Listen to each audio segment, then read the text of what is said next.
शारपड शेतीसाठी 100% अनुदानावर लवकरच जिप्सम मिळणार, आमदार यड्रावकर यांचा पाठपुरावा. शिरोळ तालुक्यात मोठ्या प्रमाणावर शारपड शेती असल्यानं शेतकऱ्यांना 100% अनुदानावर जिप्सम उपलब्ध करून द्यावी अशी मागणी आमदार राजेंद्र पाटील यड्रावकर यांनी कृषी मंत्री दत्तात्रय भरणे यांच्याकडे केली होती. या मागणीचा सातत्यानं पाठपुरावा केल्यानंतर कृषी मंत्री भरणे यांनी कृषी विभागाला 100% अनुदानावर जिप्सम उपलब्ध करण्याबाबत प्रस्ताव सादर करण्याच्या सूचना दिल्या आहेत.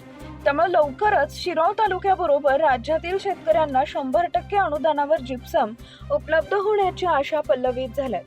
शिरोळ तालुक्यात पाण्याच्या अतिवापरामुळे शेतीचं मोठ्या प्रमाणावर क्षारीकरण झालंय.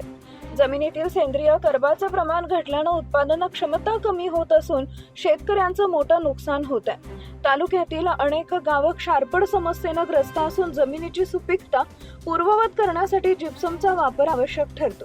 तज्ज्ञांच्या मते 1 एकर क्षेत्रासाठी सुमारे 7 ते 8 टन जिप्समची आवश्यकता भासते. मात्र जिप्समवर पूर्ण अनुदान नसल्यामुळे हा खर्च शेतकऱ्यांसाठी परवडणारा नाहीये. त्यामुळे अनेक शेतकरी जिप्समचा वापर टाळत होते. परिणामी जमिनीची गुणवत्ता अधिकच खालावत होती. ही परिस्थिती लक्षात घेऊन आमदार यड्रावकर यांनी कृषी मंत्र्यांकडे निवेदन देत शेतकऱ्यांना 100% अनुदानावर जिप्सम उपलब्ध करून देण्याची मागणी केली होती. या संदर्भात त्यांनी वारंवार मंत्रालय स्तरावर पाठपुरावा केला होता. या प्रयत्नांची दखल घेत कृषी मंत्री दत्तात्रय भरणे यांनी संबंधित कृषी विभागाला 100% अनुदानावर जिप्सम उपलब्ध करून देण्यासाठी प्रस्ताव तयार करण्याच्या सूचना दिल्या. प्रस्तावाला मंजुरी मिळाल्यानंतर शिरोळ तालुक्याबरोबर राज्यातील शेतकऱ्यांना मोठा आर्थिक दिलासा मिळणार असून शारपड जमीन सुधारण्यास गती मिळणार आहे.